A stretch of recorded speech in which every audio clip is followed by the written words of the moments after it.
2023 May 20 ഹോസ്പിറ്റലിൽ ഒരു സർജറിക്ക് കയറേണ്ടി വന്ന ഒരാളുടെ ഒരു മെഡിക്കൽ ബില്ലാണ് ഈ കാണുന്നത്. ഒറ്റ സർജറി, അതുമായി ബന്ധപ്പെട്ടിട്ട് വരുന്ന മറ്റ് മിസലേനിയസ് ചാർജുകൾ, ഹോസ്പിറ്റൽസിലെ മെഡിക്കേഷൻസ്, ഹോസ്പിറ്റൽ നമ്മൾ എടുക്കുന്ന റൂമിൻ്റെ റെൻറ്റ്, ICU, ഇത്തരത്തിലുള്ള എല്ലാ ചാർജും കൂട്ടിയിട്ട് 2023 വന്ന ബില്ലിൻ്റെ കോപ്പിയിൽ വന്ന എമൗണ്ട് എന്ന് പറയുന്നത് 10 ലക്ഷം രൂപയാണ്. വളരെ ക്ലിയർ ആയിട്ട് കാണാൻ പറ്റും ഹോസ്പിറ്റൽ ബ്രിഡ്ജിലെ സർജറി ചാർജസ്. ഇതിൽ ഏറ്റവും കൂടുതൽ ചാർജസ് അട്രാക്ട് ചെയ്തൊരു ഭാഗമാണ് സർജറി. 2 ലക്ഷം രൂപയോളം വന്നു. ടോട്ടലായിട്ട് 10,26,174. മൾട്ടിപ്പിൾ സർജറിക്ക് പോകേണ്ടി വന്ന ഒരാളുടെ അവസ്ഥ, അതിൻ്റെ കൃത്യമായ ബില്ലാണ് ഇതിൽ കാണുന്നത്. ഇത് ഈ മെഡിക്കൽ റിപ്പോർട്ടിൽ അല്ലെങ്കിൽ ഈ ബില്ലിൽ വളരെ കൃത്യമായിട്ട് അവർ ഹൈലൈറ്റ് ചെയ്ത് പറയുന്നുണ്ട് മൾട്ടിപ്പിൾ സർജറിക്ക് പോകേണ്ടി വന്നപ്പോൾ ആ സർജറിയിൽ ഇൻക്ലൂഡ് ചെയ്യുന്നത് നമ്മുടെ bed, ICU charges, anaesthesia, consumable charges, OT charges, ഇങ്ങനെയുള്ള മുഴുവൻ ചാർജുകളും ഉൾപ്പെടുത്തി ഫൈനൽ ബില്ലിൻ്റെ എമൗണ്ട് എന്ന് പറയുന്നത് ഏകദേശം ഒരു എസ്റ്റിമേറ്റഡ് എമൗണ്ട് ആണ് 25 ലക്ഷം രൂപ. സോ മെഡിക്കൽ കോസ്റ്റ് എന്ന് പറയുന്നത് ഇന്ന് നമ്മുടെ കയ്യിൽ നിൽക്കില്ല എന്നുള്ളതിനുള്ള ഏറ്റവും വലിയ ഉത്തരവാണ് ഈ കാണിച്ച 2 ബില്ലുകളും. നമ്മുടെ ബില്ലിൻ്റെ വളരെ വലിയൊരു പോർഷൻ എടുക്കുന്നത് 2 ഘടകങ്ങളാണ് എപ്പോഴും. ഒന്നെന്ന് പറയുന്നത് നമുക്ക് വരുന്ന സർജിക്കൽ ട്രീറ്റ്മെൻറ്റ്. ഏത് തരത്തിലുള്ള സർജറിയാണോ ചെയ്യുന്നത് അതിനനുസരിച്ച് സർജിക്കൽ പ്രൊസീജിയറിന് ഒരു കോസ്റ്റ് വരും. അത് മോഡേൺ ട്രീറ്റ്മെൻ്റ് ആണെങ്കിൽ ഇന്നത്തെ കാലത്ത് വളരെ കോസ്റ്റ് കൂടുതലും പക്ഷെ വളരെ എഫിഷ്യൻറ്റുമാണ്. മറ്റൊരു പോർഷൻ നമുക്ക് ഏറ്റവും കൂടുതൽ ചാർജ് വരുന്ന വലിയൊരു ഭാഗമാണ് റൂം റെൻറ്റിൻ്റെ ലിമിറ്റ് എന്ന് പറയുന്നത്. സിംഗിൾ ആയിട്ടുള്ള ഒരു സ്റ്റാൻഡേർഡ് ആയിട്ടുള്ള ഒരു സ്മാൾ റൂം എടുത്തു കഴിഞ്ഞാൽ ഇന്നൊരു ഹോസ്പിറ്റലിലെ ക്യാഷ് കൗണ്ടറിൽ കാണിച്ചിട്ടുള്ള ബില്ലിൻ്റെ കോപ്പിയാണത്. അവിടെ ഡിസ്പ്ലേ ചെയ്തിട്ടുള്ള ഒരു സംഭവമാണിത്. ഇതിൽ ഒരു സ്റ്റാൻഡേർഡ് റൂമിൻ്റെ കോസ്റ്റ് എന്ന് പറഞ്ഞു കഴിഞ്ഞാൽ 4,750 രൂപ. 4,750 രൂപ. ഇപ്പം ഇവിടെ ആലോചിച്ച് നോക്കണം, 4,750 നമ്മൾ 10 ദിവസം കടന്നാൽ പോലും 50,000 രൂപ നമുക്ക് ബില്ലിൽ റൂമായിട്ട് മാത്രം വരും. ഇതിനി സ്റ്റാൻഡേർഡ് റൂം വിത്ത് ഐസൊലേഷൻ ആണ് പോകുന്നതെങ്കിൽ 5,000 അടുത്തോട്ട്, ഡീലക്സ് 6,800. ഇനി സ്യൂട്ട് റൂമാണ് പോകുന്നതെങ്കിൽ 14,250. അതിന് മേലോട്ട് പ്രീമിയം സ്യൂട്ട്, പ്രസിഡൻഷ്യൽ സ്യൂട്ട് വേറെ ഉണ്ട്. ICUവിൻ്റെ ചാർജ് നോക്കണം, ഏകദേശം 22,000 മുകളിൽ. ഇന്ന് നമുക്കൊരു മെഡിക്കൽ എമർജൻസി ആവശ്യം വന്നാൽ നമ്മൾ എന്തൊക്കെ പറഞ്ഞാലും നമ്മളൊരു പ്രൈവറ്റ് ഹോസ്പിറ്റലാണ് പോകുന്നത്. പ്രൈവറ്റ് ഹോസ്പിറ്റൽസിൻ്റെ റൂമിൻ്റെ റെൻറ്റിൻ്റെ ലിമിറ്റ് ഈ ഒരു റേഞ്ചിൽ ഉണ്ടാകും എന്നുള്ളതാണ് ഇതിൻ്റെ സത്യാവസ്ഥ. മെഡിക്കൽ ബില്ല് കണ്ടിട്ട് നമുക്ക് തന്നെ മനസ്സിലായി നമ്മുടെ കയ്യിൽ നിൽക്കാവുന്നതിലും അപ്പുറമാണ് ഇന്നൊരു ട്രീറ്റ്മെൻറ്റ് കോസ്റ്റ്. ഇതിനപ്പുറം ഇന്ന് വളരെ വലിയൊരു വാർത്തയും നമ്മുടെ വാർത്താ മാധ്യമങ്ങളിൽ ചർച്ചയായിക്കൊണ്ടിരിക്കുന്നുണ്ട്. കേരളത്തിലുള്ള വളരെ ഫേമസ് ആയിട്ടുള്ള ഒരുപാട് ഹോസ്പിറ്റൽസ്, ഇപ്പോൾ കോഴിക്കോടുള്ള baby memorial hospital, Maitra hospitals, നമ്മുടെ കിംസ് ഹോസ്പിറ്റൽസ്, ഇതുപോലെയുള്ള വളരെ പോപ്പുലർ ആയിട്ടുള്ള കേരളത്തിലെ വളരെ ഫേമസ് ആയിട്ടുള്ള ഹോസ്പിറ്റൽസിൻ്റെ ഷെയർസ് എല്ലാം തന്നെ ഇന്ന് പ്രൈവറ്റ് ഇക്വിറ്റി ഫേംസ് എടുക്കുന്നു. ഇങ്ങനെ പറഞ്ഞാൽ സിമ്പിളായിട്ട് പറഞ്ഞുതരാം, അതായത് ഫോറിൻ കൺട്രീസിലുള്ള ഇൻവെസ്റ്റ്മെൻറ്റ് ചെയ്യുന്ന കമ്പനികൾ നമ്മുടെ ഹോസ്പിറ്റലിൽ വന്ന് അവരുടെ പൈസ ഇറക്കി അവരിവിടുത്തെ ഷെയർ വാങ്ങിക്കുന്നു എന്നർത്ഥം. അവർ നമ്മുടെ ഹോസ്പിറ്റൽസിൻ്റെ ഇൻഫ്രാസ്ട്രക്ചർ കൂട്ടും, മോഡേൺ മെഡിസിൻസ്, മോഡേൺ മെഡിക്കൽ ട്രീറ്റ്മെൻറ്റുകളും സർജിക്കൽ പ്രൊസീജിയേഴ്സും ഇവിടെ കൊണ്ടുവരും. ഓവറോൾ ഇതിൻ്റെ കോസ്റ്റ്, ഹോസ്പിറ്റലിലെ കോസ്റ്റ് കൂടും. ഈ കോസ്റ്റ് കൂടുമ്പോൾ ഹോസ്പിറ്റലിൽ ഇത് ഈടാക്കുന്നത് അവിടുത്തെ കസ്റ്റമേഴ്സ് ആയിട്ടുള്ള പേഷ്യൻസിൻ്റെ കയ്യിലാണ്. അപ്പോൾ പേഷ്യൻസ് നടത്തുന്ന സർജറി, അവിടുത്തെ കൺസൾട്ടേഷൻ തൊട്ടുള്ള എല്ലാ ചാർജുകളും ഇതുവഴി വർധന വരും. നേരത്തെ കണ്ട 10 ലക്ഷവും 25 ലക്ഷവും ഒരുപക്ഷെ പോയി നിൽക്കുന്നത് 20 ലക്ഷത്തിലും 40 ലക്ഷത്തിലും ആയിരിക്കും വരും വർഷങ്ങളിൽ. ഇന്ത്യൻ എക്സ്പ്രസ്സിൽ വന്ന ഒരു റിപ്പോർട്ടാണ്, Kerala spend highest out of pocket expenditure on health in India. അതായത് നമ്മൾ ഏറ്റവും കൂടുതൽ നമ്മൾ സ്പെൻഡ് ചെയ്യുന്നത് ഇന്ന് ഹെൽത്ത് ട്രീറ്റ്മെൻറ്റുകൾക്ക് വേണ്ടിയാണ്. അതിന് പ്രധാനപ്പെട്ട കാരണം നമ്മുടെ ലൈഫ് സ്റ്റൈൽ ഡിസീസുകൾ വർദ്ധിച്ചു വരുന്നു. നമ്മൾ ആരോഗ്യത്തെക്കുറിച്ച് കൂടുതൽ കോൺഷ്യസ് ആണ്. അപ്പോൾ നമുക്കൊരു പെട്ടെന്നൊരു അസുഖം വരുമ്പോൾ നമ്മൾ പെട്ടെന്ന് പോയി ട്രീറ്റ്മെൻറ്റ് എടുക്കുന്നു. അപ്പോൾ നമ്മുടെ സാലറിയുടെ അല്ലെങ്കിൽ നമ്മുടെ വരുമാനത്തിൻ്റെ വളരെ വലിയൊരു ശതമാനം നമ്മൾ ചെലവഴിക്കുന്നത് ഇന്ന് മെഡിക്കൽ സെക്ടറിലാണ് എന്നുള്ളതാണ്. ഈ പറഞ്ഞ കാര്യങ്ങളിൽ നിന്ന് രക്ഷപ്പെടണമെങ്കിൽ നമുക്കൊരൊറ്റ കാര്യം മാത്രമേ ചെയ്യാൻ പറ്റുള്ളൂ. ഒരു കോംപ്രഹെൻസീവ് ആയിട്ടുള്ള ഹെൽത്ത് ഇൻഷുറൻസ് പ്ലാൻ ഉണ്ടായിരിക്കണം. നമുക്ക് അങ്ങനെ ഒരു ഹെൽത്ത് ഇൻഷുറൻസ് ഉണ്ടെങ്കിൽ നേരത്തെ പറഞ്ഞ പോലെ ഈ വരുന്ന 10 ലക്ഷത്തിൻ്റെയും 25 ലക്ഷത്തിൻ്റെയും ഹോസ്പിറ്റൽ ബില്ലിൽ നിന്ന് രക്ഷപ്പെടാനും അതോടൊപ്പം തന്നെ ഈ പ്രൈവറ്റ് ഫേംസുകൾ ഇവിടെ ഇൻവെസ്റ്റ് ചെയ്യുമ്പോൾ അവരാഗ്രഹിക്കുന്ന റിട്ടേൺ ഹോസ്പിറ്റൽ ഇൻഫ്രാസ്ട്രക്ചർ കൂട്ടും, അതുവഴി നമ്മുടെ പോക്കറ്റിൽ നിന്ന് കൂടുതൽ ക്യാഷ് പുറത്തോട്ട് പോകും. ഇത് അവോയ്ഡ് ചെയ്യാൻ നമ്മുടെ പ്രൊട്ടക്റ്റ് ചെയ്യുന്ന ഒരേ ഒരു സംഭവം എന്ന് പറയുന്നത് ഒരു കോംപ്രഹെൻസീവ് ആയിട്ടുള്ള ഹെൽത്ത് ഇൻഷുറൻസ് ഉണ്ടായിരിക്കുക എന്നുള്ളതാണ്. ഒരു ഹെൽത്ത് ഇൻഷുറൻസിന് ഉണ്ടായിരിക്കേണ്ട, എടുക്കുമ്പോൾ ശ്രദ്ധിക്കേണ്ട 15 പ്രധാനപ്പെട്ട കാര്യങ്ങളും നമ്മുടെ സൈഡിൽ നിന്ന് നമ്മൾ വരുത്തുന്ന 5 മിസ്റ്റേക്കുകളാണ് ഈ വീഡിയോയുടെ ഉള്ളടക്കം എന്ന് പറയുന്നത്. നമുക്കിതിൽ ഓരോ പോയിന്റ് ബൈ പോയിന്റ് പഠിക്കാം. ഒരു പെന്നയും പേപ്പറും എടുത്ത് വെച്ച് സാധിക്കുമെങ്കിൽ ഇരുന്ന് എഴുതിയാൽ നിങ്ങൾക്ക് ഒരിക്കലും ഇത് നഷ്ടം വരില്ല. നമുക്ക് ആദ്യത്തെ കടമ്പയിലോട്ട് കിടക്കാം. ഫസ്റ്റ് പോയിന്റ് എന്ന് പറയുന്നത് ക്യാഷ്ലെസ് ഹോസ്പിറ്റൽസ്. നമ്മളൊരു ഹോസ്പിറ്റലിൽ പോയി ഒരു ട്രീറ്റ്മെൻറ്റ് എടുക്കുമ്പോൾ നമ്മുടെ ബില്ല് അടക്കേണ്ട അവസ്ഥ ഉണ്ടാവരുത്. ഹോസ്പിറ്റലിൽ നമ്മൾ പോയി കഴിഞ്ഞാൽ 24 മണിക്കൂറിനുള്ളിൽ നമുക്ക് ഹെൽത്ത് ഇൻഷുറൻസ് ഉണ്ടെങ്കിൽ നമ്മുടെ ഹെൽത്ത് ഇൻഷുറൻസ് കാർഡും നമ്മുടെ ആധാർ കാർഡും ഇൻഷുറൻസിൻ്റെ ഹെൽപ്പ് ഡെസ്കിൽ ഏൽപ്പിക്കുക. അവർ അവിടെ നിന്ന് നമ്മുടെ ട്രീറ്റ്മെൻറ്റ് കഴിഞ്ഞ് ഇറങ്ങുന്നത് വരെ, ഡിസ്ചാർജ് ചെയ്ത് ഇറങ്ങുന്നത് വരെയുള്ള ബില്ല് അവർ നോക്കിക്കോളും. നമ്മുടെ കയ്യിൽ നിന്നൊന്നും എടുത്ത് അടക്കേണ്ട ഒരവസ്ഥ വരരുത്. ഇതിനു വേണ്ടിയിട്ട് നമ്മൾ എടുക്കുന്ന ഹെൽത്ത് ഇൻഷുറൻസിൽ ക്യാഷ്ലെസ് ഹോസ്പിറ്റൽസ് ഉണ്ടോ എന്നുള്ളത് നമ്മൾ ഉറപ്പുവരുത്തണം. അത് എങ്ങനെ കണ്ടുപിടിക്കും എന്നുള്ളതും പറഞ്ഞു തരാം. ക്യാഷ്ലെസ് ഹോസ്പിറ്റൽസിൻ്റെ ലിസ്റ്റ് കാണുന്നതിന് മുന്നേ ഒരു കാര്യം പറയാം. ഞാൻ ഈ വീഡിയോയിൽ പറയുന്ന ഹെൽത്ത് ഇൻഷുറൻസ് കമ്പനികൾ ഒരിക്കലും ഒരു റെക്കമെൻഡേഷൻസ് അല്ല.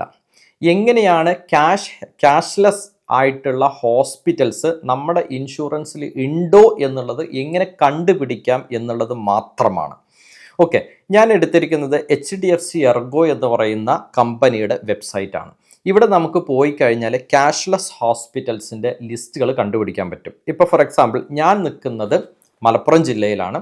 അത് കാരണം എനിക്ക് ഏറ്റവും അടുത്ത് ആക്സസിബിൾ ആയിട്ടുള്ളത് കോട്ടക്കൽ ഏരിയയിൽ വരുന്ന ഹോസ്പിറ്റൽസ് ആണ് എനിക്ക് ഏറ്റവും കംഫർട്ടബിൾ. അത് കഴിഞ്ഞ പിന്നെ ഞാൻ ചൂസ് ചെയ്യുന്നത് കോഴിക്കോടാണ്. അപ്പോൾ എനിക്ക് ഏറ്റവും എളുപ്പത്തിൽ എത്തിപ്പെടാൻ പറ്റുന്നത് കോട്ടക്കലായതുകൊണ്ട് ഞാൻ കോട്ടക്കലുള്ള ഹോസ്പിറ്റൽസ് ആണ് നോക്കുന്നത്. അപ്പോൾ കോട്ടക്കലുള്ള വളരെ ഫേമസ് ആയിട്ടുള്ള 2 ഹോസ്പിറ്റൽസ് ആണ് ആസ്റ്റർ മിംസ് ഹോസ്പിറ്റലും ഈ പറഞ്ഞ അൽമാസ് ഹോസ്പിറ്റൽസും. അപ്പം പൊതുവെ കുറച്ചുകൂടി ഒരു നല്ല പ്രൈവറ്റ് ആയിട്ട് കാണുന്ന ആസ്റ്റർ മിംസ് ആയതുകൊണ്ട് ഞാൻ ജസ്റ്റ് ഗൂഗിളിൽ ആസ്റ്റർ മിംസ് ഹോസ്പിറ്റൽ എന്ന് ഇവിടെ അടിച്ചിട്ടുണ്ട്. ഈ ആസ്റ്റർ മിംസ് ഹോസ്പിറ്റൽസിൻ്റെ അഡ്രസ് ഡീറ്റെയിൽസ് ആണ് എനിക്കിവിടെ കാണാൻ പറ്റുന്നത്. അപ്പോൾ ഈ ആസ്റ്റർ മിംസ് ഹോസ്പിറ്റൽസിൻ്റെ പോസ്റ്റൽ കോഡ് ഇവിടെ കാണാൻ പറ്റും 676503. ഇതിൻ്റെ അഡ്രസ്സിലുണ്ട്. ഇപ്പം ഞാൻ ഇവിടെ പോയിട്ട് ഞാൻ ആ പിൻ നമ്പർ അടിക്കുന്നു 673 എത്രയാണ് കണ്ടത് 676503 676,503 ഇത് ഞാനിവിടെ അടിക്കുന്നു. ഇവിടെ ഞാൻ സെർച്ച് ചെയ്യും. അപ്പോൾ യെസ് ഇവിടെ വന്നു. അപ്പോൾ എനിക്ക് ആവശ്യമായ 2 ഹോസ്പിറ്റലാണ്. ഒന്ന് Aster MIMS, Malabar institute of medical science, അത് ഈ ലിസ്റ്റിലുണ്ട്. അതായത് ഞാൻ അവിടെ പോയി എൻ്റെ കാർഡ് കൊടുത്താൽ എനിക്ക് പൈസ അടക്കേണ്ട ഹോസ്പിറ്റൽ ഇൻഷുറൻസ് കമ്പനീനെ അറിയിച്ചിട്ട് പൈസ അടച്ചോളൂ. അൽമാസ് ഹോസ്പിറ്റൽ ഇവിടെയുണ്ട്. അൽമാസ് ഇല്ലെങ്കിൽ എനിക്ക് കുഴപ്പമില്ല, കാരണം എനിക്ക് മിംസ് അവിടെ ഉണ്ടായിരിക്കണം. ഞാൻ പോകുന്ന ഏറ്റവും പ്രധാനപ്പെട്ട ഒരു ഹോസ്പിറ്റലാണ്. അതുകൊണ്ട് നിങ്ങളുടെ ജില്ല ഏതാ നോക്കുക, അതിവിടെ അടിക്കുക. ഇപ്പം ഞാൻ മലപ്പുറം ആയതുകൊണ്ട് എനിക്കിവിടെ മലപ്പുറം എന്നടിച്ചിട്ട് സെർച്ച് ചെയ്യാം. ഞാനിവിടെ സെർച്ച് കൊടുക്കുന്നു, ലോഡ് ചെയ്യുന്നു. മലപ്പുറത്തുള്ള 34 റെക്കോർഡ്സ് ഉണ്ട്. ഈ 34 ഹോസ്പിറ്റൽ, അഹല്യ ഫൗണ്ടേഷൻസ്, അതേപോലെ അൽമാസ്, അതേപോലെ Alsalama eye hospitals, craft hospital, EMS memorial hospitals Perinthalmanna, holy cross hospitals Manjeri. So ഇത്തരത്തിലുള്ള എല്ലാ ഹോസ്പിറ്റൽസിൻ്റെ ലിസ്റ്റും നമുക്ക് ഇതിൽ നിന്ന് കണ്ടുപിടിക്കാൻ സാധിക്കും. ഇതിപ്പോൾ ഞാൻ HDFCയുടെ കാണിച്ചു. ഇനി ഇത് HDFCക്കുള്ള ഒരു രീതിയിലുള്ള പ്രൊമോഷനും അല്ല എന്ന് ആദ്യമേ പറയട്ടെ. ഇതേപോലെ നമുക്ക് വേറെ ഇൻഷുറൻസും കണ്ടുപിടിക്കാൻ പറ്റും. ഞാനിപ്പോൾ ICICIൻ്റെ ഹെൽത്ത് ഇൻഷുറൻസ് പോകുന്നു. ഞാൻ നേരത്തെ പറഞ്ഞല്ലോ, ഇവിടെ പിൻ കോഡ് കൊടുക്കുന്നു 676503. ഇതാണ് ആ ഹോസ്പിറ്റലിൽ നിൽക്കുന്ന ഏരിയയുടെ പിൻ കോഡ്. ഞാനിവിടെ സെർച്ച് കൊടുക്കുന്നു. ആ സെർച്ച് പിൻ കോഡിൽ എനിക്കിവിടെ 3 ഹോസ്പിറ്റൽസ് കിട്ടി. അപ്പോൾ HDFCനെ നോക്കിയപ്പോൾ എനിക്ക് 2 കിട്ടി, ഇവിടെ നോക്കിയപ്പോൾ എനിക്ക് 3 കിട്ടി. അതുകൊണ്ട് ഇത് ബെസ്റ്റാന്നുള്ള ഒരു അഭിപ്രായമില്ല. പക്ഷേ ഇവിടെ നോക്കുമ്പോൾ നമുക്ക് കാണാൻ പറ്റുന്ന അൽമാസ് ഹോസ്പിറ്റൽ ഉണ്ട്. കോട്ടക്കലുള്ള അറിയാം, കോട്ടക്കൽ എന്ന് പറയുന്ന ആര്യ വൈദ്യശാലയ്ക്ക് വളരെ പ്രമുഖമായ സ്ഥലമാണ്. സോ കോട്ടക്കൽ ആയുർവേദ ഹോസ്പിറ്റൽസും റിസർച്ച് സെൻറ്ററും ഇതിൻ്റെ ക്യാഷ്ലെസ്സിലുള്ളതാണ്. പിന്നെ കൂടാതെ മലബാർ ഇൻസ്റ്റിറ്റ്യൂട്ട് ഓഫ് മെഡിക്കൽ സയൻസും ഉണ്ട്, അതായത് മിംസ് ഹോസ്പിറ്റൽസും ഇതിലുണ്ട് എന്നർത്ഥം. ഓക്കെ, അപ്പം നിങ്ങളുടെ ഏതാണോ ഇൻഷുറൻസ് എടുത്തിട്ടുള്ളത് എങ്കിൽ, അല്ലെങ്കിൽ ഇൻഷുറൻസ് എടുക്കാൻ പോകുന്നതിന് മുന്നേ നിങ്ങളുടെ ഹെൽത്ത് ഇൻഷുറൻസ് നിങ്ങളുടെ ഏരിയയിൽ പെട്ട പ്രൈവറ്റ് ഹോസ്പിറ്റൽ, നിങ്ങൾ പോകാൻ ചാൻസ് ഉള്ള ഹോസ്പിറ്റൽ ഈ ലിസ്റ്റിലുണ്ടോ എന്ന് ഉറപ്പ് വരുത്തുക. ഇനി സെക്കൻഡ് പോയിന്റ് എന്ന് പറയുന്നത് OPD, ഔട്ട് പേഷ്യൻ്റ് ഡിപ്പാർട്ട്മെൻറ്റ്. ഇന്ന് പല രീതിയിലുള്ള അസുഖങ്ങളും ഒരുപക്ഷെ നമ്മൾ പോയി ഡോക്ടറെ കാണിച്ച് മരുന്ന് വാങ്ങി നമ്മൾ തിരിച്ചു വരും. ഞാൻ വളരെ സിമ്പിൾ ഒരു എക്സാമ്പിളായിട്ട് ഞാൻ പറയാം. നമുക്ക് ഒരു വൈറൽ ഫീവർ വന്നു, നമുക്ക് അഡ്മിറ്റഡ് ആവേണ്ട ആവശ്യമില്ല. പക്ഷെ ഡോക്ടറെ പോയി കണ്ടു, കൺസൾട്ടേഷൻ ചാർജ് കൊടുക്കുന്നു, മെഡിസിൻ വാങ്ങുന്നു, തിരിച്ചു വരുന്നു. ഈ ഒരു കോസ്റ്റ് മുന്നൊന്നും ഹെൽത്ത് ഇൻഷുറൻസിൽ ഈ ഫീച്ചേഴ്സ് ഉണ്ടായിരുന്നില്ല. എന്നാൽ ഇന്ന് ചില ഹെൽത്ത് ഇൻഷുറൻസിൽ ഈ ഫീച്ചേഴ്സ് ഉണ്ട്. OPD കവർ നമുക്ക് കവർ ചെയ്യാനായിട്ട് പറ്റും. ഉണ്ടെങ്കിൽ തീർച്ചയായിട്ടും അതും കൂടി നിങ്ങളെ പോളിസിയിൽ എടുത്തു വെക്കാനായിട്ട് ശ്രമിക്കാം. ഒരു കാര്യം കൂടി പറയട്ടെ, കേരളത്തിലല്ലാതെ മറ്റു പ്രമുഖ നഗരങ്ങളിൽ, അതായത് ബാംഗ്ലൂർ, ചെന്നൈ, മുംബൈ പോലത്തെ വലിയ സിറ്റീസിലെ ഈ OPD ഫെസിലിറ്റീസ് ഇന്ന് അവൈലബിൾ ആണ്. എന്നാൽ കേരളത്തിൽ ഇന്ന് പല ജില്ലകളിലും OPD ഫെസിലിറ്റീസ് ആയിട്ടില്ല, പക്ഷെ ആയിക്കൊണ്ടിരിക്കുന്നുണ്ട്. അപ്പം നിങ്ങൾ എടുക്കുന്ന സ്ഥലത്ത്, നിങ്ങളുടെ പോസ്റ്റൽ കോഡ് വരുന്ന സ്ഥലത്ത് നിങ്ങൾ ഹെൽത്ത് ഇൻഷുറൻസ് എടുക്കുമ്പോൾ ആ ഏരിയയിൽ, ആ സോണിൽ OPD കവർ ഉണ്ടോ നോക്കുക. ഉണ്ടെങ്കിൽ അത് എടുക്കുക. കാരണം ഇന്ന് നമ്മളൊരു ഫാമിലി ആയിട്ട് താമസിക്കുന്ന ഒരാളാണെങ്കിൽ നമുക്കായാലും നമ്മുടെ വൈഫിനായാലും മക്കൾക്കായാലും എന്തെങ്കിലും ഒരു അസുഖം വന്ന് നമ്മൾ പോയി ഡോക്ടറെ കാണിച്ച് വരുന്ന സമയത്ത് ആ ബില്ലും കൂടി നമുക്ക് ഇൻഷുറൻസ് ക്ലെയിം തരും എന്നുള്ളതാണ് ഇതിൻ്റെ ഹൈലൈറ്റ് എന്ന് പറയുന്നത്. ഈ കഴിഞ്ഞ 1 മാസം മുന്നേ എൻ്റെ ഹെൽത്ത് ഇൻഷുറൻസ് റിന്യൂ ചെയ്ത സമയത്ത് ഞാൻ ഈ ഫീച്ചേഴ്സ് ആഡ് ചെയ്യാനായിട്ട് ശ്രമിച്ചിരുന്നു. അതാണ് നിങ്ങൾക്ക് എൻ്റെ പ്രൈവറ്റ് ആയിട്ടുള്ള എൻ്റെ പേഴ്സണൽ പോളിസിയാണ് ഇപ്പോൾ ഞാൻ ഈ വീഡിയോയിൽ കാണിക്കുന്നത്. OPD പ്ലസ് എന്ന് പറഞ്ഞിട്ട് ഇവിടെ ഒരു ടേം കാണാൻ പറ്റും. ഇതിവിടെ യെസ് എന്ന് കൊടുത്തിട്ടുണ്ട്.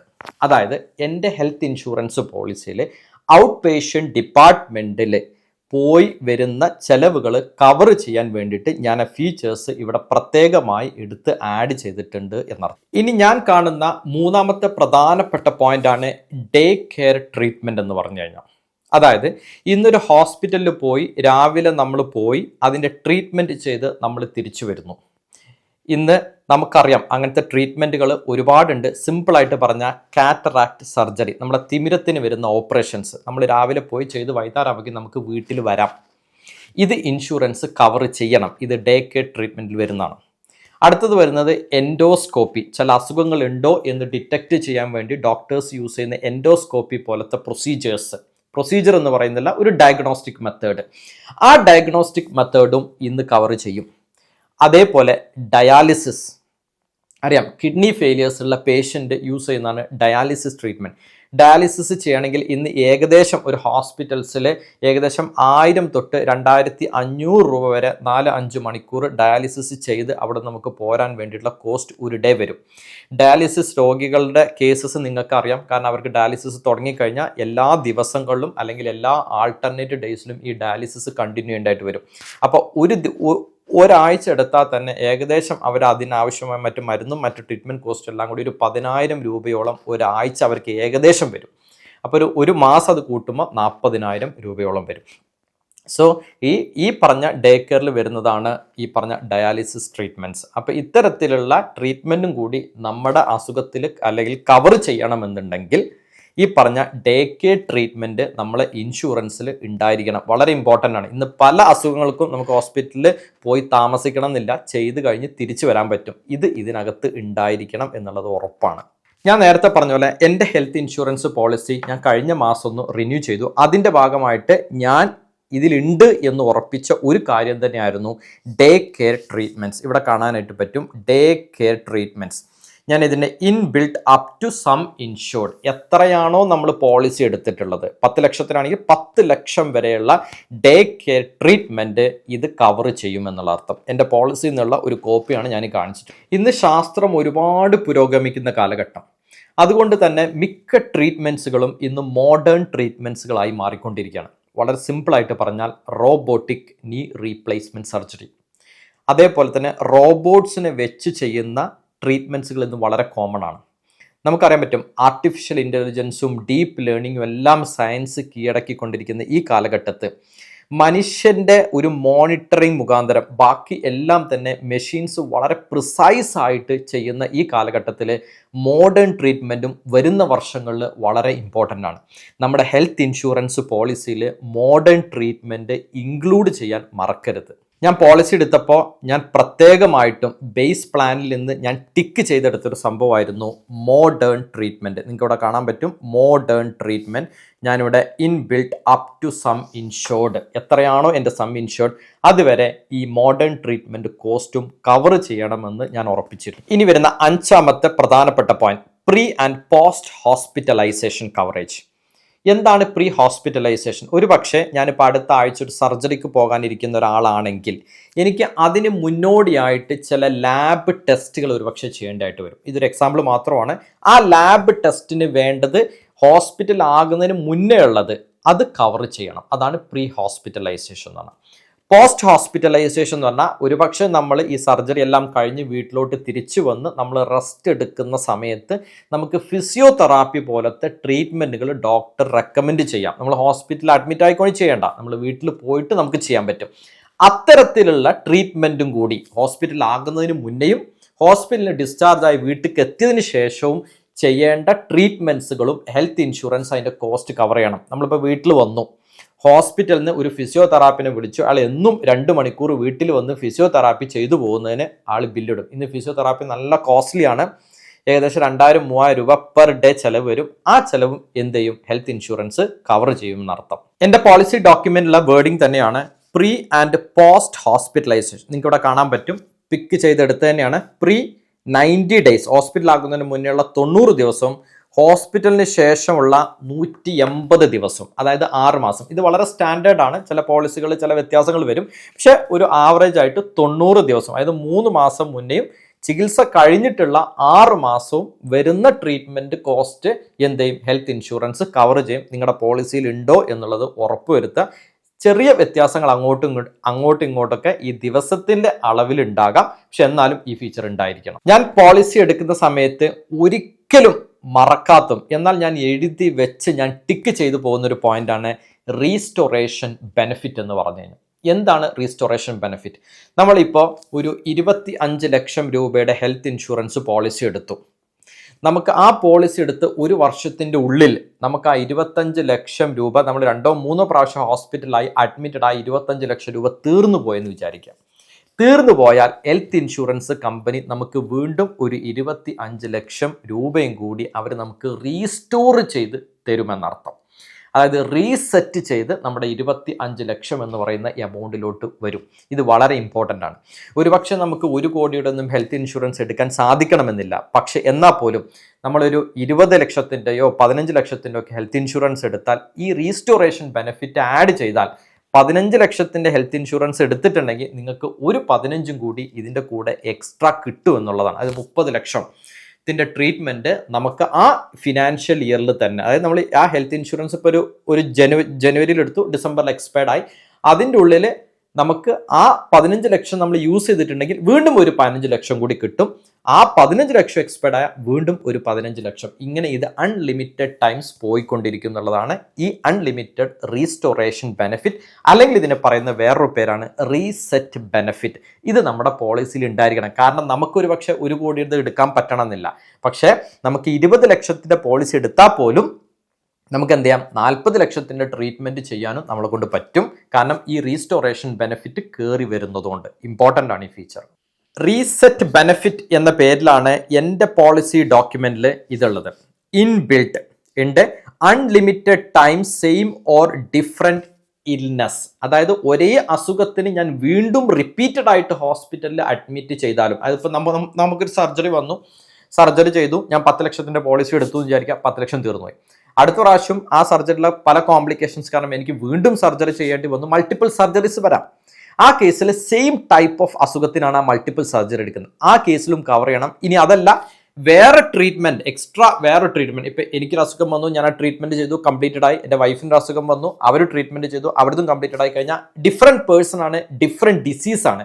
എന്നാൽ പോലും അത് ഇതിൽ കവർ ചെയ്യുമെന്നുള്ളത് നമ്മൾ ഉറപ്പുവരുത്തണം. അത് റീസ്റ്റോർ ചെയ്യപ്പെടണം. എത്ര തവണ വേണമെങ്കിലും നമുക്കത് തന്നുകൊണ്ടിരിക്കണം.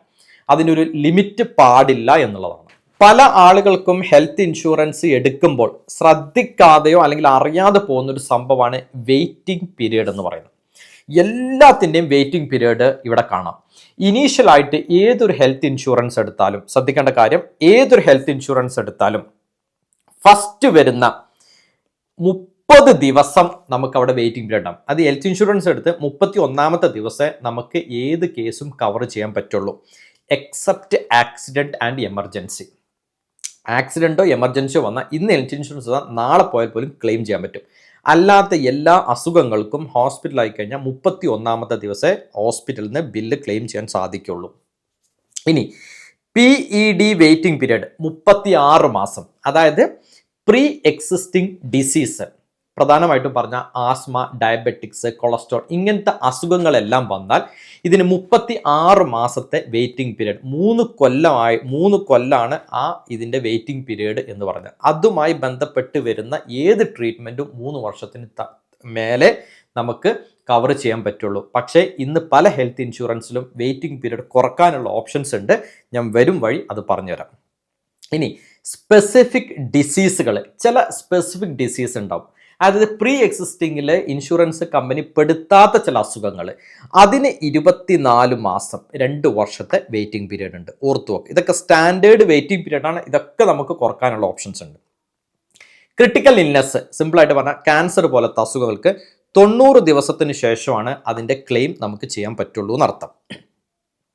ബാരിയാട്രിക് സർജറി 24 മാസം. എന്താണ് ബാരിയാട്രിക് സർജറി? ഇപ്പം നമുക്ക് ഒബേസിറ്റി ഉണ്ട്, തടി കൂടിയ ആളുകളാണെങ്കിൽ നമ്മുടെ ഇൻറ്റസ്റ്റൈനിന് ചെയ്യുന്ന ചില ഓപ്പറേഷൻസ്, നമ്മുടെ തടി കുറക്കാൻ വേണ്ടിയിട്ട് ചെയ്യുന്ന ഓപ്പറേഷനാണ് ബാരിയാട്രിക്. അതിന് 24 മാസത്തെ വെയിറ്റിംഗ് പീരീഡ്. ഇനി വരുന്നത് diabetics, HNI, cardiac conditions. PED അല്ലാത്ത കാർഡിയാക് കണ്ടീഷൻസിന് 90 ദിവസമാണ് വെയിറ്റിംഗ് പീരീഡ് വരുന്നത്. മറ്റേണിറ്റി കവേഴ്സിന് 24 മാസമാണ് വെയിറ്റിംഗ് പീരീഡ് വരുന്നത്. ഇൻഷുറൻസ് എടുത്ത് 2 വർഷം കഴിഞ്ഞിട്ട് മറ്റേണിറ്റി കവർ ചെയ്യുള്ളൂ എന്നർത്ഥം. ഇനി ഇവിടെ ശ്രദ്ധിക്കേണ്ട പ്രധാനപ്പെട്ട ഒരു കാര്യമാണ്, PED വേറെയാണ്, ക്രിട്ടിക്കൽ ഇൽനെസ് വേറെയാണ്. നമുക്ക് അതിന്റെ ഡീറ്റെയിൽസിലോട്ട് കടക്കാം. എൻ്റെ 7ാമത്തെ പോയിന്റ് എന്ന് പറയുന്നത് pre existing disease. Pre existing disease 5 ടൈപ്പാണ് ഇതിൽ വരുന്നത്.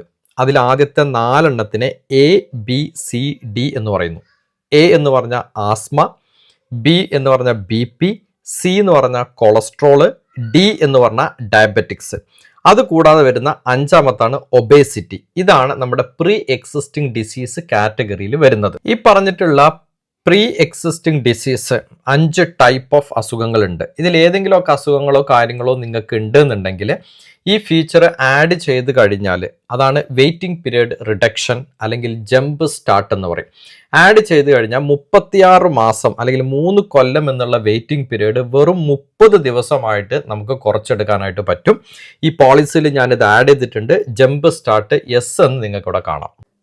8ാമത്തെ പോയിന്റ് എന്ന് പറയുന്നത് സ്പെസിഫിക് ഇൽനെസ് വെയിറ്റിംഗ് പീരീഡ്. എന്താണ് സ്പെസിഫിക് ഇൽനെസ്? ഞാൻ സിമ്പിൾ ഒരു എക്സാമ്പിൾ പറയാം. സോറിയാസിസ് ഇതുപോലത്തെ സ്പെസിഫിക് ആയിട്ട് വരുന്നത്, PEDയിൽ അല്ലാതെ വരുന്ന മറ്റ് അസുഖങ്ങൾക്ക് 2 വർഷമാണ് വെയിറ്റിംഗ് പീരീഡ്. ആ 2 വർഷത്തിന് ശേഷമായിരിക്കും നമുക്കത് കവർ ചെയ്യാൻ പറ്റുന്നത്. എന്നാൽ ഈ സ്പെസിഫിക് ആയിട്ടുള്ള ഡിസീസിന്റെ വെയിറ്റിംഗ് പീരീഡും നമുക്ക് 2 വർഷത്തിൽ നിന്ന് 1 വർഷമായിട്ട് കുറക്കാം.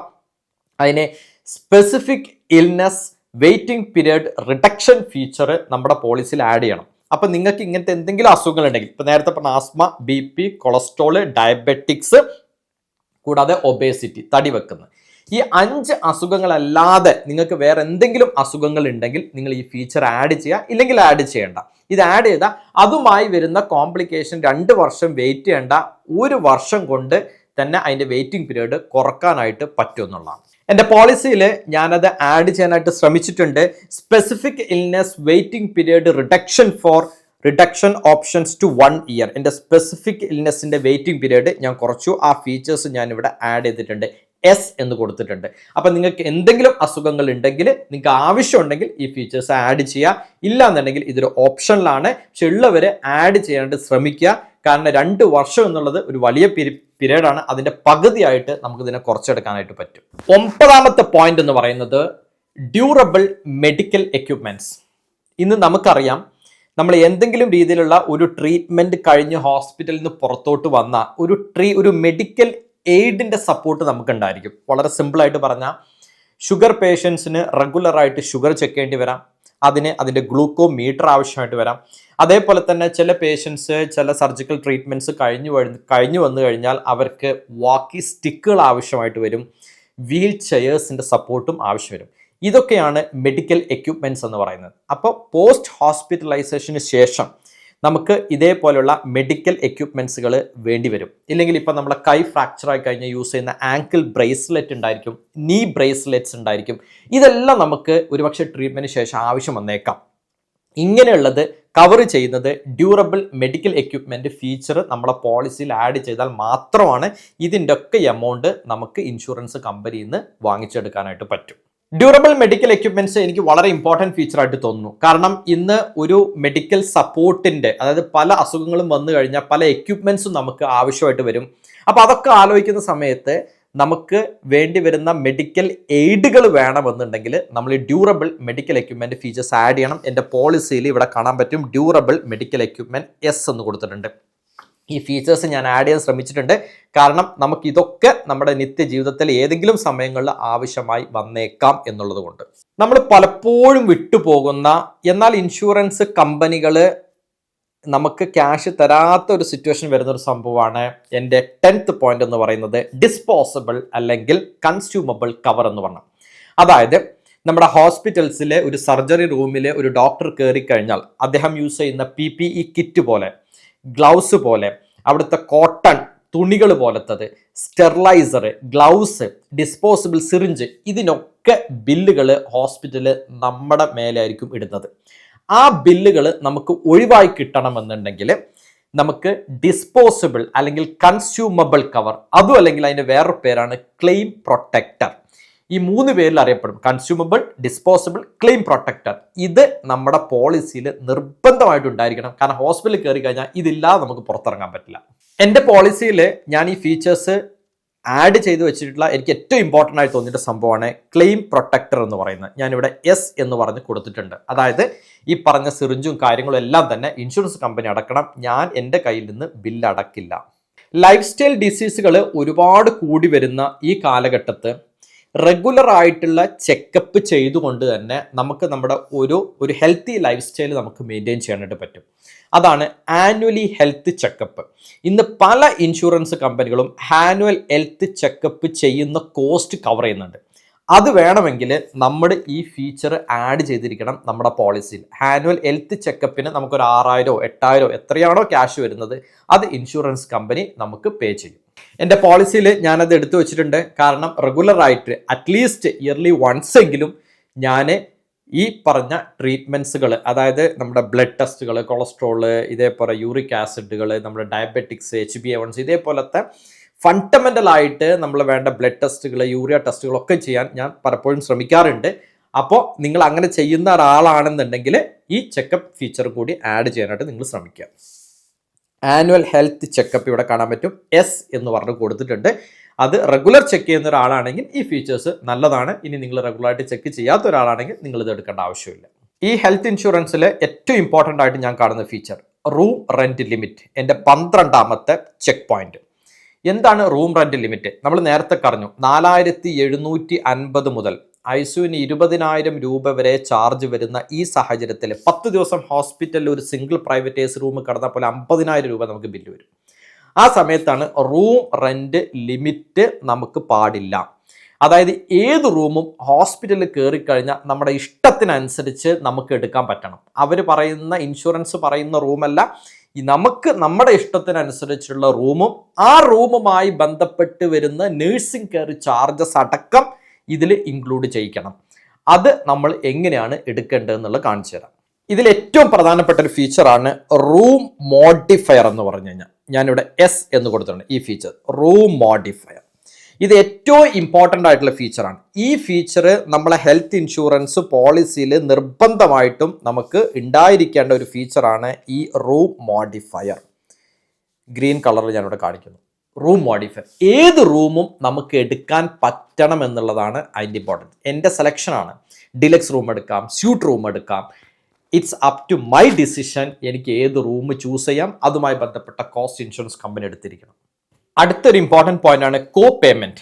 നമ്മുടെ കയ്യിൽ നിന്ന് ക്യാഷ് ഇറങ്ങുന്ന ഒരു സംഭവമാണ് കോ പേയ്മെന്റ്. ഇത് ഉണ്ടാവാൻ പാടില്ല. അതായത് ഇൻഷുറൻസ് കമ്പനി പറയും 10% കോ പേയ്മെന്റ് ഉണ്ടായിരിക്കും എന്ന് പറഞ്ഞാൽ 1 ലക്ഷം രൂപ വന്നാൽ 10,000 രൂപ നിങ്ങൾ അടക്കണം. 20% കോ പേയ്മെന്റ് ഉണ്ടാവും. ഇങ്ങനെ 10%, 20%, 30% ഒക്കെ ഉള്ള കോ പേയ്മെന്റ് ഉള്ള പോളിസി എടുത്താൽ നമ്മുടെ പ്രീമിയം കുറവായിരിക്കും. പക്ഷേ ഹോസ്പിറ്റൽ അഡ്മിറ്റഡ് ആയ നമ്മുടെ കയ്യിൽ നിന്ന് നമ്മൾ പൈസ അടക്കേണ്ടി വരും. ആ അവസ്ഥ ഇല്ലാതിരിക്കണമെങ്കിൽ കോ പേയ്മെന്റ് പാടില്ല. കോ പേയ്മെന്റ് ഉണ്ടെങ്കിൽ നമ്മുടെ പോളിസിയിൽ അത് പറയും, ഇല്ല എന്നുണ്ടെങ്കിൽ അത് പറയില്ല. ഇപ്പം ഇത് എൻ്റെ പോളിസിയാണ്. എൻ്റെ പോളിസി ഡോക്യുമെന്റ്സിൽ ഇവിടെ നോക്കിക്കഴിഞ്ഞാൽ ഇവിടെ ഒരു സ്റ്റേജിലും ഇതിൻ്റെ കോ പേയ്മെന്റിനെ കുറിച്ച് ഒരു ടേംസ് ഇത്ര അടക്കണം എന്ന് പറഞ്ഞിട്ട് മെൻഷൻ ചെയ്തിട്ടില്ല. അപ്പം നിങ്ങളുടെ പോളിസിയിലും നിങ്ങൾ ശ്രദ്ധിക്കുക, കോ പേയ്മെന്റ് 10% 20% ഒക്കെ എഴുതിയിട്ടുണ്ടെങ്കിൽ ബില്ലിൻ്റെ ആ പറഞ്ഞ ശതമാനം നിങ്ങൾ അടക്കേണ്ടി വരും. നിങ്ങളൊരു NRI ആയിട്ടുള്ള ഒരാളാണെങ്കിൽ നിങ്ങൾക്ക് ഏറ്റവും ഇമ്പോർട്ടൻ്റ് ആയിട്ടുള്ള സംഭവമാണ് NRI ഡിസ്കൗണ്ട് എന്ന് പറഞ്ഞത്. ഡെഫിനറ്റ് ആയിട്ടും നിങ്ങൾ ഹെൽത്ത് ഇൻഷുറൻസ് എടുക്കാൻ പോകുന്ന ഒരാളാണെങ്കിൽ ഡെഫിനറ്റ് ആയിട്ടും നിങ്ങളിത് ചോദിച്ച് വാങ്ങാൻ മറക്കരുത്. ഹെൽത്ത് ഇൻഷുറൻസിൽ നിങ്ങൾക്ക് NRI ഡിസ്കൗണ്ട് ഉണ്ട്. ചോദിച്ച് വാങ്ങുമ്പോൾ ഒരു കാര്യം നിങ്ങൾ ശ്രദ്ധിക്കുക, നിങ്ങൾക്ക് NRI ഡിസ്കൗണ്ട് കിട്ടിക്കഴിഞ്ഞാൽ, NRI ഡിസ്കൗണ്ട് കിട്ടണമെങ്കിൽ നിങ്ങളിപ്പോൾ UAE ഒരാളാണെങ്കിൽ അവിടുത്തെ എമിറേറ്റ്സ് ID കൊടുക്കണം. ഏത് കൺട്രിയിലാണോ നിൽക്കുന്നത് അവിടുത്തെ റെസിഡന്റ് ID കൊടുത്താൽ നിങ്ങൾക്ക് ഈ ഡിസ്കൗണ്ട് കിട്ടും. 20% തൊട്ട് 40% വരെ ഇന്ന് പല കമ്പനികളും ഡിസ്കൗണ്ട് തരുന്നുണ്ട്. അത് നിങ്ങൾ ഉറപ്പുവരുത്താം.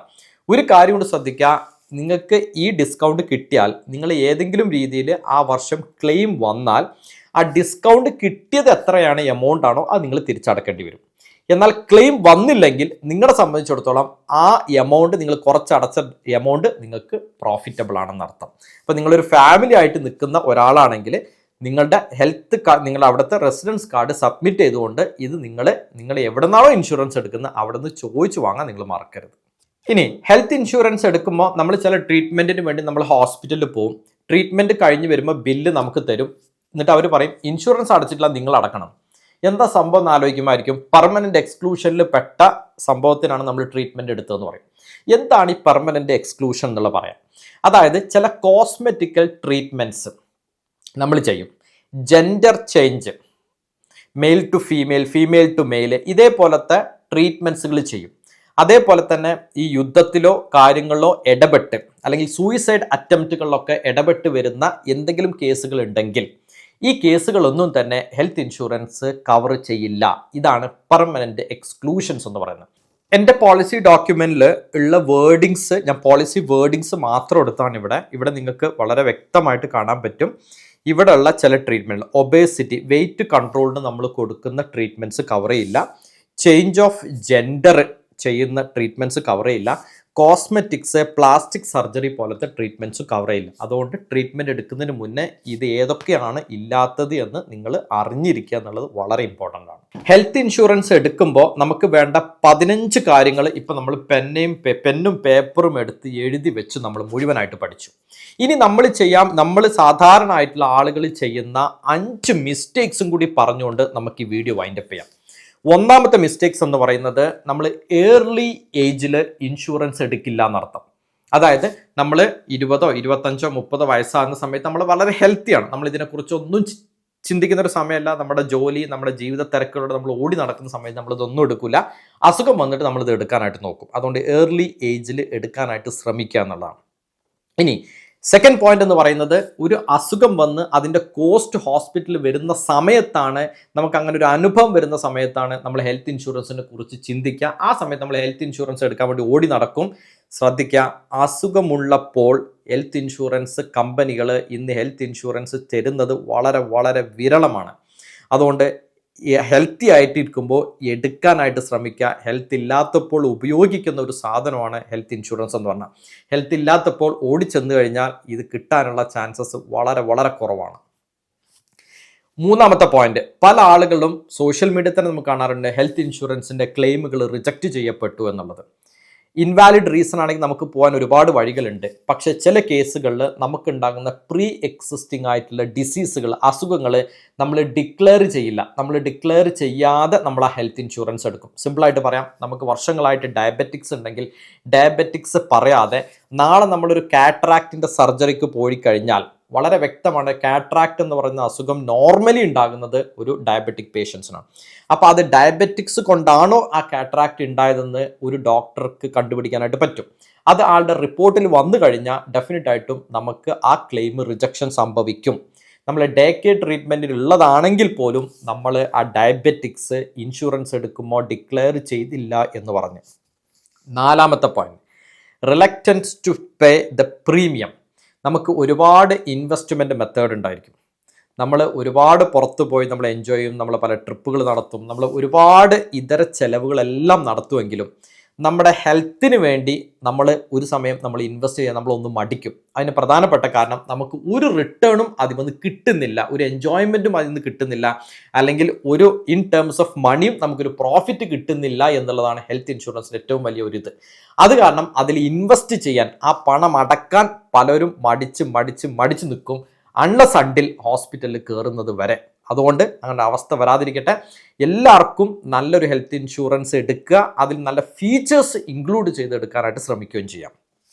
അഞ്ചാമത്തെ ഏറ്റവും ഇമ്പോർട്ടൻ്റ് ആയിട്ട് പോയിന്റ്, പൊതുവെ എൻ്റെ ഫ്രണ്ട് സർക്കിളിൽ പോലും വർക്ക് ചെയ്യുന്നവർക്കിടെ ഞാൻ കണ്ടതാണ്, കോർപ്പറേറ്റ് ഇൻഷുറൻസുകൾ ഉണ്ടായിരിക്കും. അത് NRIs ആണെങ്കിലും അല്ലാത്തവരാണെങ്കിലും അവർ ജോലി ചെയ്യുന്ന സമയത്ത് അവർക്ക് ആ ഇൻഷുറൻസ് ഉണ്ടാവും. ജോലി ചെയ്യുന്ന സമയത്ത് എല്ലാ കാര്യങ്ങളും കവർ ചെയ്യും. പക്ഷെ നമ്മൾ ആലോചിക്കുക, നമുക്ക് ശരിക്കും അസുഖം വരുന്ന എപ്പോഴാണ്? ഒരു 55-60 വയസ്സ് കഴിയുമ്പോൾ. ഈ 55-60 വയസ്സ് കഴിയുമ്പോൾ നമ്മൾ എടുക്കുന്ന ജോലിയിൽ നിന്ന് നമ്മൾ പുറത്തു പോകും. നമുക്ക് ആരോഗ്യപരമായിട്ടുള്ള അസുഖങ്ങൾ കാരണം നമ്മൾ പുറത്താവും. ജോലി പോകുന്നതോടുകൂടി കോർപ്പറേറ്റ് ഇൻഷുറൻസ് ആ സമയം അവിടെ കട്ടാവും. അപ്പോൾ കോർപ്പറേറ്റ് ഇൻഷുറൻസ് കട്ടായി കഴിഞ്ഞാൽ പിന്നെ നമുക്ക് ഒരു ഇൻഷുറൻസ് ഇല്ല. പിന്നെ നമ്മൾ പോയി എന്ത് ചെയ്യും? ഈ പറഞ്ഞ പ്രൈവറ്റ് ഹെൽത്ത് ഇൻഷുറൻസ് എടുക്കുമ്പോൾ നേരത്തെ പറഞ്ഞ 2 വർഷമോ 3 വർഷമൊക്കെ നമുക്ക് വെയിറ്റിംഗ് പീരീഡ് കാത്തിരിക്കേണ്ടതായിട്ട് വരും. അതുകൊണ്ട് നിങ്ങൾ ജോലി ചെയ്യുന്ന ഏത് സ്ഥലത്തായാലും ഏത് കമ്പനിയിലായാലും അവരവിടെ തരുന്ന ഇൻഷുറൻസിൻ്റെ കൂടെ നിങ്ങൾക്ക് പ്രൈവറ്റ് ആയിട്ട് ഒന്ന് എടുത്തു വെക്കുക. കാരണം നിങ്ങളുടെ ജീവിത അവസാനം വരെ നിങ്ങൾക്ക് കൊണ്ടുപോകാൻ പറ്റുന്നതാണ് നിങ്ങൾ എടുത്തു വെക്കുന്ന ഇൻഷുറൻസ്. അവർ തരുന്ന ഇൻഷുറൻസ് അവരോടൊപ്പം ജോലി ചെയ്യുന്ന സമയത്ത് മാത്രമേ ഉള്ളൂ.